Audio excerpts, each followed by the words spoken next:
नमस्कार दोस्तों, एक बार फिर से स्वागत है आपका अपने यूट्यूब चैनल फ्री स्टडी पर।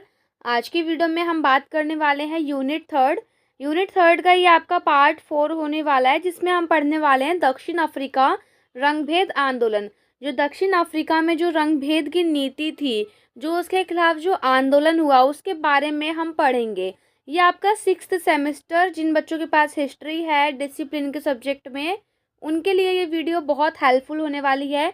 एक क्वेश्चन इसमें से आता ही आता है, इनफैक्ट बोला जाए तो यही सेम क्वेश्चन ही आएगा कि दक्षिण अफ्रीका में जो आंदोलन हुआ था उसके बारे में बताओ, या वो कितना सफल रहा ये बताना है, या आपसे पूछ लेगा कि नेल्सन मंडेला जी की भूमिका क्या रही है ये बताइए। नहीं तो एक और है एएनसी का क्या योगदान रहा है वो बताना है। धीरे धीरे हम सारे ही क्वेश्चन को समझेंगे वीडियो के अंदर कि क्या आपको आंसर लिखना है। देखिए, टॉपिक देखा जाए तो बहुत छोटा टॉपिक है, मतलब पढ़ने के दृष्टि से देखा जाए तो बहुत छोटी चीज़ है, लेकिन हाँ वैसे बहुत बड़ा चीज़ हुई थी ये, मतलब बहुत बड़ी चीज़ हुई थी हमारे देश में नहीं, सॉरी, हमारे विश्व में बहुत बड़ी चीज़ हुई थी ये रंगभेद आंदोलन, जो कि आज हम अपने क्लास में या अपने कोर्सेज में पढ़ते हैं। तो सबसे पहले हम समझते हैं कि ये आंदोलन क्या क्या था। नाम से ही पता लग रहा है रंग भेद, यानी कि रंग को लेकर, कलर को लेकर जो भी वहाँ पे भेदभाव होते थे उसके बारे में हम पढ़ेंगे। हम वैसे भी स्टार्टिंग से 8वीं 9वीं 10वीं से पढ़ते आए हैं कि नेल्सन मंडेला कौन थे और उनके बारे में उन्होंने क्या क्या चीज़ें की है। बेसिकली देखा जाए तो दक्षिण अफ्रीका के कॉन्टेक्स्ट में ही हमने उनको पढ़ा है।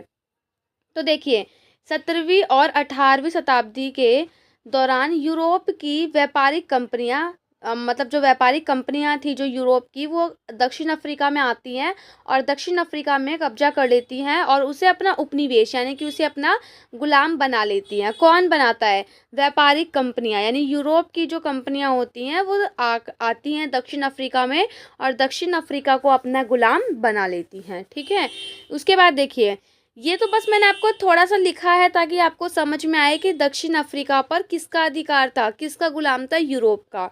रंगभेद नीति की शुरुआत 1948 में नेशनल पार्टी की सरकार द्वारा किया गया, यानी कि 1948 में एक सरकार आई जो कि 1948 से लेकर 1994 तक चली। उस सरकार का नाम था, या उस पार्टी का नाम था नेशनल पार्टी। क्या नाम था? National party. और जब वो आई वो जीती, तभी उसने क्या करा, इस रंगभेद की शुरुआत करी, रंगभेद नीति की शुरुआत की। अब रंगभेद होता क्या है? देखिए, रंगभेद दक्षिण अफ्रीका में एक नस्लवादी, समाजवादी, सामाजिक, आर्थिक और राजनीतिक व्यवस्था है। यानी कि दक्षिण अफ्रीका में एक ऐसी व्यवस्था जो कि सामाजिक भी थी, आर्थिक भी थी और राजनीतिक भी थी। और उसके अकॉर्डिंग क्या हो रहा था, देश की आबादी जो है वो दो भागों में बटी हुई थी, एक श्वेत एक अश्वेत, यानी कि एक गोरे लोग और एक जगह काले लोग। तो रंगभेद क्या था?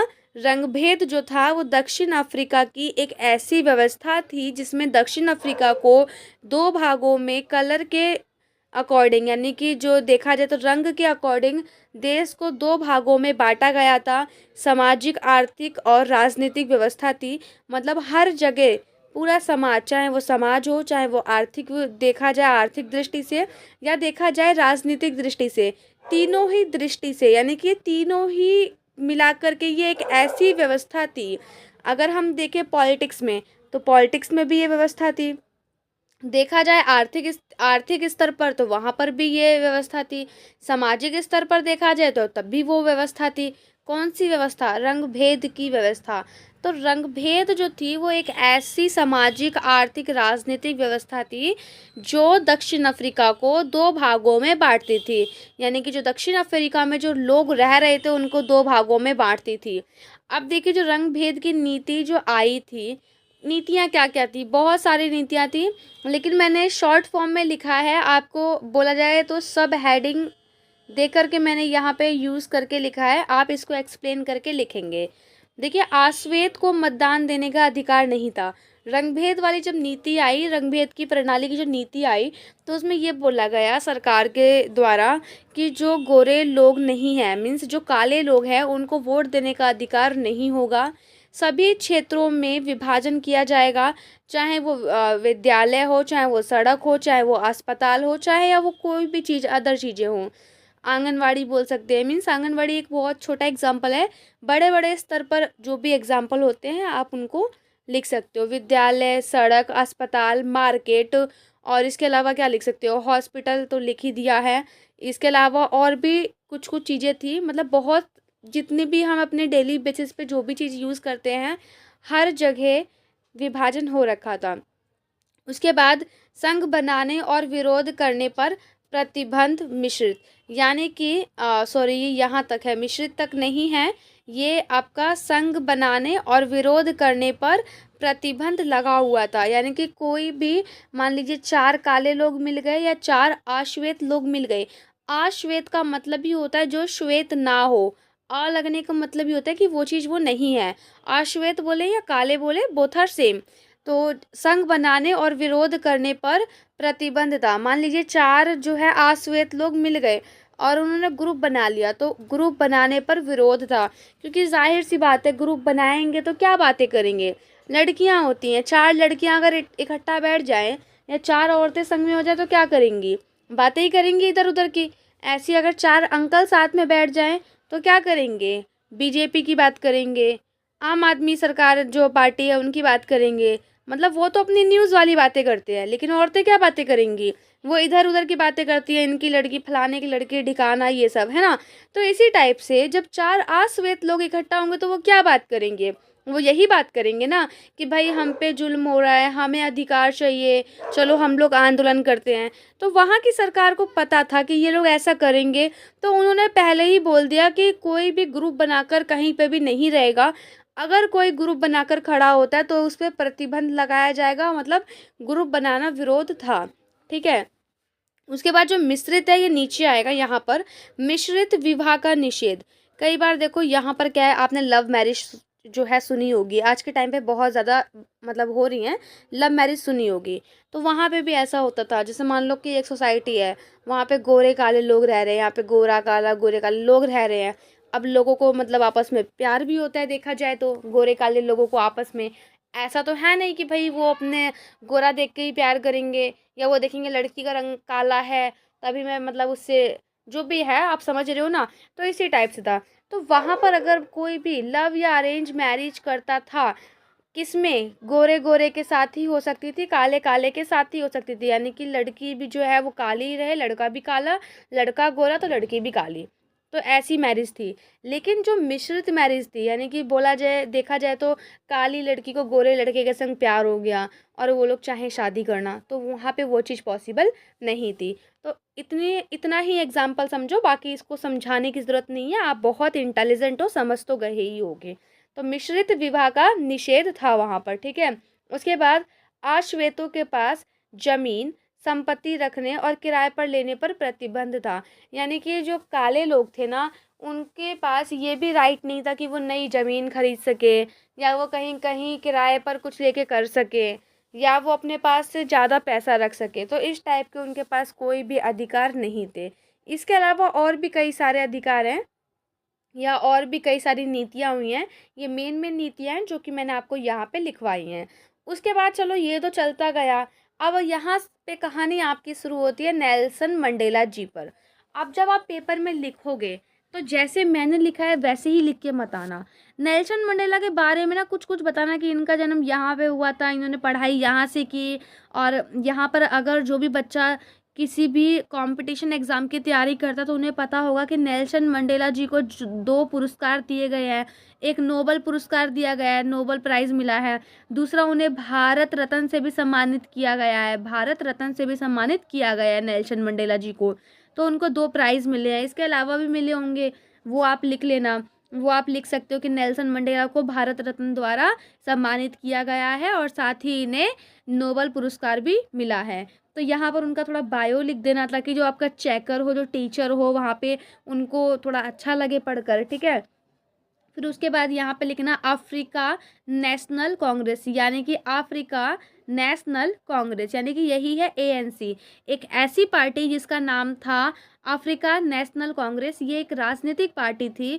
इन्होंने शांतिपूर्ण इन्होंने शांतिपूर्ण लिखा है यहाँ पर, शांतिपूर्ण और अहिंसक तरीकों से सभी दक्षिण लोगों के लिए पूर्ण नागरिकता यानी कि पूरी नागरिकता उनके अधिकार के लिए एक अभियान शुरू किया। किसने शुरू किया? एएनसी एक पार्टी थी जिन्होंने शांतिपूर्ण तरीके से, अहिंसक तरीके से दक्षिण के जो लोग थे, दक्षिण अफ्रीका के जो लोग थे, उनके हित के लिए, उनके अधिकारों के लिए, उनकी पूर्ण पूर्ण यानी पूरी नागरिकता के लिए एक अभियान शुरू किया। और इस एएनसी का नेतृत्व किसने किया? नेल्सन मंडेला जी ने किया। और साथ ही साथ नेल्सन मंडेला को रंगभेद विरोधी आंदोलन का चेहरा बताया गया, यानी कि रंगभेद विरोधी आंदोलन का चेहरा बनकर वो लोगों के सामने आए। क्योंकि अगर हम भी देखें तो हमें भी अभी तक किसी बच्चे को नहीं पता होगा कि वो राष्ट्रपति रहे हैं, है ना, ये किसी को नहीं पता होगा। लेकिन जहाँ बात आती है दक्षिण अफ्रीका की रंगभेद नीति, तो वहाँ सबके माइंड में आएगा भाई नेल्सन मंडेला। तो नेल्सन मंडेला जो जो थे ना, वो रंगभेद विरोधी आंदोलन का चेहरा बन गए। उसके बाद देखिए, नेल्सन मंडेला के नेतृत्व में एएनसी ने 1994 में दक्षिण अफ्रीका का पहला सार्वभौमिक मत अधिकार जीता और वहां पर राष्ट्रपति बने और राष्ट्रपति के रूप में उन्होंने शपथ ली। वह देश के पहले राष्ट्रपति थे और लोकतांत्रिक चुनाव में पूर्ण प्रतिनिधित्व के साथ चुने जाने वाले पहले राष्ट्रपति थे। उसके बाद रंगभेद के दौरान जो वहाँ पे रंगभेद जो चल रहा था, रंगभेद की नीति, तो उन्होंने राष्ट्रपति जैसे ही वो बने तो उन्होंने क्या करा, एक संघ बनाया जिसका नाम दिया मानव अधिकार। यानी कि रंगभेद के दौरान मानव अधिकार के जो उल्लंघन जो हो रहे थे, जो मानव अधिकार के जो उल्लंघन हो रहे थे, उसके लिए उन्होंने एक संघ बनाया जिसका नाम था शॉर्टकट में टीआरसी, जिसे कहते हैं सत्य और सलाह आयोग बनाया। और उसका काम ये था, यहाँ पे ना कुछ डेट गलत हो गई है, एक बार ना डेट आप चेक कर लेना, 1955 नहीं होगी, 95 होगी। हाँ 95 है, क्योंकि 94 में जब वो जीते हैं तो जाहिर सी बात है ना, यहाँ 95 आएगा। तो यहाँ पर थोड़ा डेट ऑफ जो यहाँ पर डेट है वो आप ठीक कर लेना, 1995 आएगा। क्या आएगा? 1995। तो 1994 में उन्होंने चुनाव जीता, वो राष्ट्रपति बने। उसके बाद उन्होंने 1995 में एक समिति बनाई या एक संघ बनाया या एक संघ की स्थापना करवाई जिसका नाम था सत्य और सलाह आयोग। और क्यों बनाया था? बस ये देखने के लिए कि भाई अब ये देखो कि किन लोगों का, मतलब जो लोग थे वहाँ पे, जो लोग रह रहे थे, किन लोगों का वहाँ पे उल्लंघन हो रहा है, मतलब उनके अधिकारों का, वहाँ पे जो लोग रह रहे थे लोगों के अधिकारों का उल्लंघन हो रहा है वो।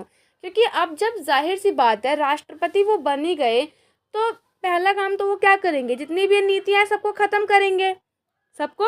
करेंगे और सबको इक्वालिटी देंगे, मतलब उनकी नज़र में सब बराबर होंगे। क्योंकि उन्होंने जो मोर्चा चलाया था एएनसी का, एएनसी पार्टी जो उन्होंने बनाई थी, क्यों बनाई थी? इन सब चीज़ों को ख़त्म करने के लिए। वो जीत गए तो ये सब जो चीज़ें थी उन्होंने वो चीज़ ख़त्म कर दी। उसके बाद आश्वेत आबादी जो थी, यानी कि जो काले लोग थे, उनके जीवन स्तर को उन्होंने और बेहतर बनाया। यानी कि पहले उन्होंने नीतियाँ ख़त्म करी, फिर उनके जीवन स्तर को बेहतर बनाने के लिए उन्होंने शिक्षा, आवास और आर्थिक विकास पर बहुत ज़्यादा उन्होंने जोर दिया। तो यही था आपका रंगभेद वाला आंदोलन जो कि दक्षिण अफ्रीका में हुआ था। वहाँ पे जो पहले सरकार आई थी, नेशनल पार्टी वाली सरकार, जब वो जीत गई वहाँ पर तो उन्होंने ये रंगभेद की नीति वो लेकर आए जिसमें काले और गोरे लोगों को बांट दिया गया। यानी कि दक्षिण अफ्रीका के लोगों को दो भागों में बांटा गया, काले लोग और गोरे लोग। काले लोगों को कोई भी अधिकार नहीं दिया गया, जबकि गोरे लोगों को सारे ही अधिकार वहाँ पर प्राप्त थे। तो यही आगे चलता रहा, कम से कम देखो 48-50 साल तो चला ही। उसके बाद एएनसी आया। एएनसी का मतलब मैंने आपको बता दिया है। इसका जो लीडरशिप थी या जो नेतृत्व था वो नेल्सन मंडेला जी ने किया। और जब वो चुनाव जीत गए तो वो राष्ट्रपति बने। राष्ट्रपति बनते ही उन्होंने ये सारी नीतियों को ख़त्म किया और वहाँ पे एक 1995 में एक समिति का गठन किया जिसका नाम था टीआरसी समिति, जिसका काम ये था जो मानव के जो अधिकार है उनका जो उल्लंघन हो रहा है उसकी देखरेख करना, यानी कि उल्लंघन ना होने देना। फिर उसके बाद उन्होंने वहाँ पे जो अश्वेत लोग थे उनकी बेहतर शिक्षा के लिए, बेहतर आवाज़ के लिए आर्थिक विकास किए। यही था आपका टॉपिक का सार, जो कि आपको थोड़ा बहुत निष्कर्ष में लिखना होता है। तो अगर आपको इसमें कोई डाउट है, कोई कन्फ्यूज़न हो तो कमेंट करके बता सकते हैं। बाकी आपका पार्ट 4 यही ख़त्म होता है। मिलते हैं पार्ट 5 में। वीडियो को अगर अभी तक आपने लाइक नहीं किया तो वीडियो को लाइक, चैनल को सब्सक्राइब करना ना भूलें। मिलते हैं नेक्स्ट वीडियो में, तब तक के लिए जय हिंद, जय भारत और साथ ही साथ हैप्पी होली।